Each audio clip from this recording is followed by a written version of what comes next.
आज पहली बार अजूबा हो रहा है। आज माँ बैठ रही है जोल पे। मुझे मजा आ रही। सारा भगाओ भगाओ।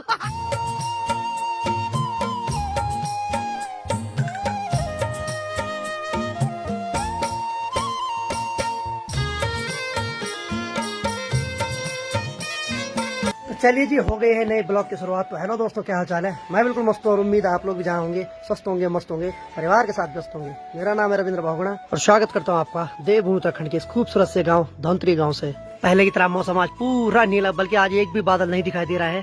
बाकी सामने सूर्य देव चमक रहे हैं।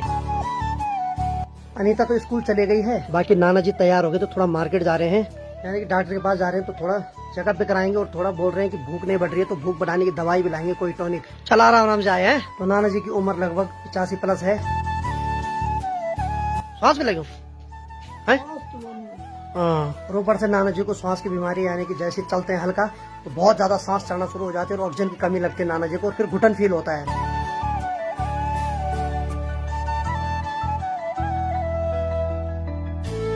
पिछली वीडियो में कमेंट आया था कि आप अपने गांव में किसी से बैल मांग के हल लगा सकते हैं। तो मैं आप लोगों को बता देता हूं कि हमारे गांव में किसी के भी बैल नहीं है। सब लोगों ने बैल बेच दिए हैं और सब अब इन्हीं लोगों पे डिपेंड हो गए हैं जो दिहाड़ी में हल लगाते हैं। तो अगर किसी के बैल होते तो मैं जरूर मांगता। और फिर ऊपर से क्या हो रहा है कि कोई रखने के लिए तैयार भी नहीं है। माँ के लिए एक मधुली और बिंदु ही बहुत है। पहले तो गांव में ऐसा हो जाता था कि बैलों को हाजा रखते थे। हाजा का मतलब है कि एक बैल हम रखते थे, एक बैल कोई और रख लेता था, तो मिलजुल कर दोनों काम चलाते थे। लेकिन अब क्या हो रहा है कि कोई एक बैल रखने के लिए भी तैयार नहीं हो रहा है। चलिए जी, ललिता भी आ गई यहाँ। तो मैंने उसको बोला थोड़ा गर्मा गर्म चाय बना दे, कोई है नहीं तो उसने भी गर्मा गर्म चाय बना दी है। चलिए फिर, अरे वाह, तैयार है चाय लेके। बाकी ब्लॉगर की लाइफ ऐसी होती है, उसके अगल बगल तार, पावर बैंक और चार्जर, ये सब चीज आपको देखने को मिलेंगे। तो आज फिर हमारा हल है, तो मेरे को पता नहीं था, तो माँ ने अभी बोला आज भी हल है वाला हमारा। तो अब क्या करने की, ललिता चाय बना रही है तो मैं हल वाले के लिए चाय लेके जाऊंगा यहाँ से खेतों में। और नाना जी भी आगे बाजार से, नाना ले लेता हुए।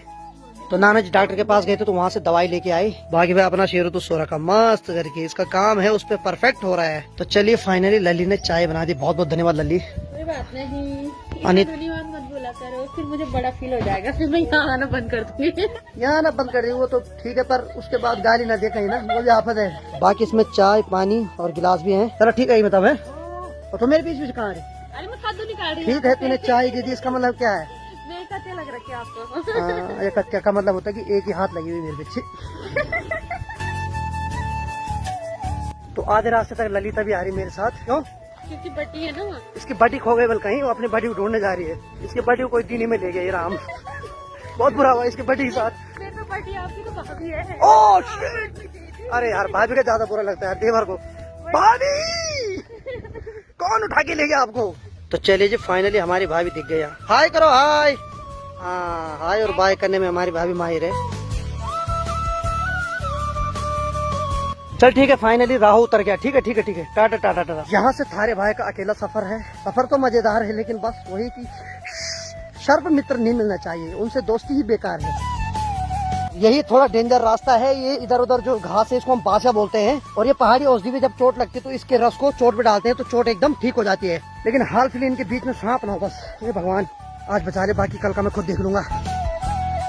कल जो हमारा हल लगा था सामने, यहाँ डांग लगा था और आज लग रहा है कोडार। पिछली बार भाई साहब जब तूफान आया था तो ये खंबा टूट गया था। तो देखिए हमारे पहाड़ी लोगों ने इस पे भी पराह लगा रखा। वाह क्या जुगाड़ है। तो पहाड़ों में तो खंबा भी टूटे चाहे कुछ भी टूटे भाई, उससे काम निकालना सबको आता है। तो भाई इस बार इधर साइड बहुत सारे खेत है जो बंजर रखे हुए लोगों ने। ये देखिए खेतों में पूरी तरीके से भाई साहब बाछा घास जम गए भाई। बड़ा बुरा लगता है ये देख के। हमारे पूर्वजों ने जितना भी था ना, उन्होंने बहुत मेहनत की इन खेतों पे।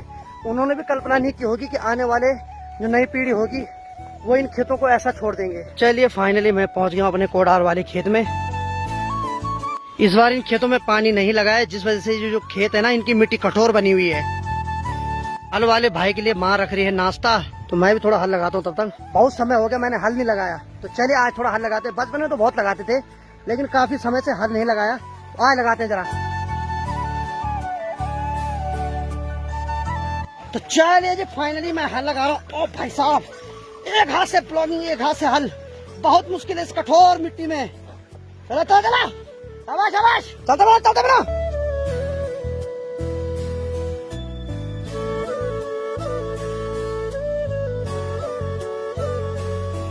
तो मैं फाइनली मैंने 10-15 मिनट तक हल लगाया। बाकी भाई ने अब नाश्ता कर लिया तो भाई लगा रहा हल, और बैलों को भी एक रोटी दे दी है। ये देखिए, अगर खेतों को सींचते तो इतने मोटे मोटे मिट्टी के ढेके नहीं आते। ये देखो यहाँ इतने मोटे मोटे हैं भाई साहब। ये देखो यहाँ, इनको फोड़ना बहुत मुश्किल है भाई, ये जोल से नहीं फूटेंगे। माँ जी लगी इनको फोड़ने पे। माँ नहीं फूट रहे हैं, लगी भाई उनको फोड़ने पे। चलिए अब मैं भी फोड़ता हूँ इनको। ओ भाई साहब,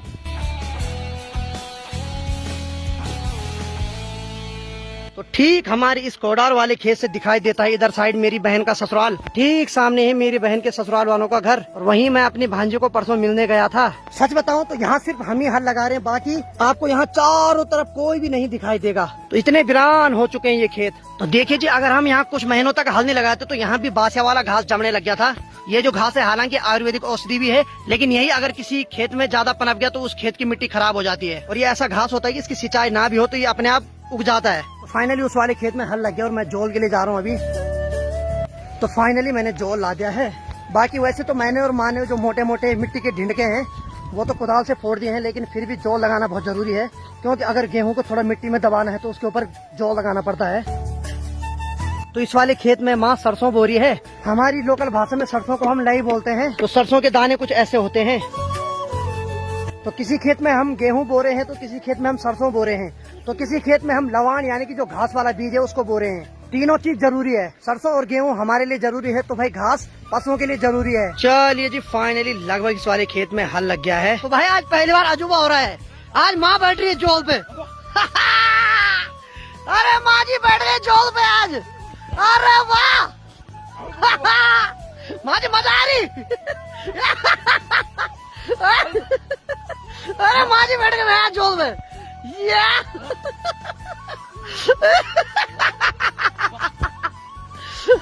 चला ओहो, ये लग रहा है भाई जोल।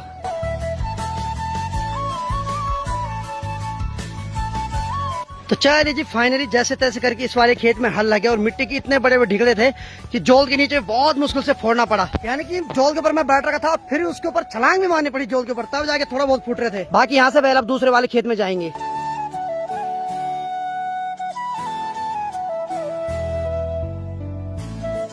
तो अब हमारा जो हल लगेगा वो इस वाले खेत में लगेगा। इस वाले खेत को हम बोलते हैं फेडू का डोखरा, यानी कि फेडू वाला खेत, क्योंकि ठीक सामने इस वाली बिटूल पे फेडू के पेड़ हैं, तो उसी वजह से इस वाले खेत का नाम फेडू का डोखरा पड़ा हुआ है। तो पहले जो लोग नाम रखते थे ऐसे नहीं रखते थे, उसके आसपास जो भी चीजें होती थी उनको देख के ही उस जगह का नाम रखा जाता था। तो इस वाले खेत में जब भी हम हल लगाते हैं तो इसमें हमेशा चारों तरफ से लगाना पड़ता है, क्योंकि खेत थोड़ा टेढ़ा है ना, तो पहले ऊपर नीचे फिर ऐसे में लगाना पड़ता है, फिर वहां से ऐसे में लाना पड़ता है पूरा, तब जाके खेत लगता है बराबर। नहीं तो इस खेत में क्या होता है कि तुम हल लगाते रहोगे तो वो हल बढ़ता रहता है, पूरा नहीं होता भाई, बहुत टाइम खींच लेगा हल लगाते लगाते। तो इसको तरीके से लगाना पड़ता है। अब जाके चारों तरफ हल लग गया, बाकी बीच का ये पोजीशन रह गया। तो फाइनली इस वाले खेत में हल लग गया और बाकी माँ जी अभी धान की बुआई कर रही है यहाँ।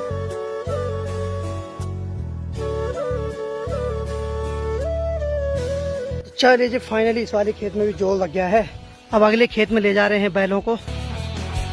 तो भाई हम हर साल इस वाले खेत में हल लगाते हैं, लेकिन ये वाला जो छोटा सा खेत है इसको माँ हमेशा कुदाल से खड़ती है। और ठीक इन्हीं खेतों के नीचे हमारी जरकुल नदी बह रही है, और उधर के जितने भी गांव हैं उनकी सब की चिता यहाँ पे जलाई जाती है। माँ इस वाले खेत को खड़ते रहते तो आज मैं भी खड़ता हूँ माँ के साथ।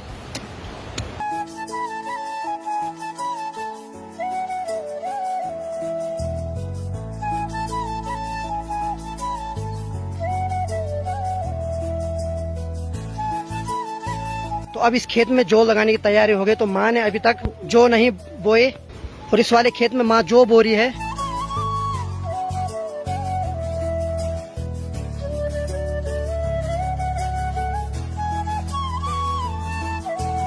तो फाइनली इस वाले खेत में जौ भी लग गया। अब हम यहाँ से ऊपर जा रहे हैं और गांव से तो भाई पूरी तरीके से धूप चली गई। चलिए जी, अब ऊपर चलते हैं।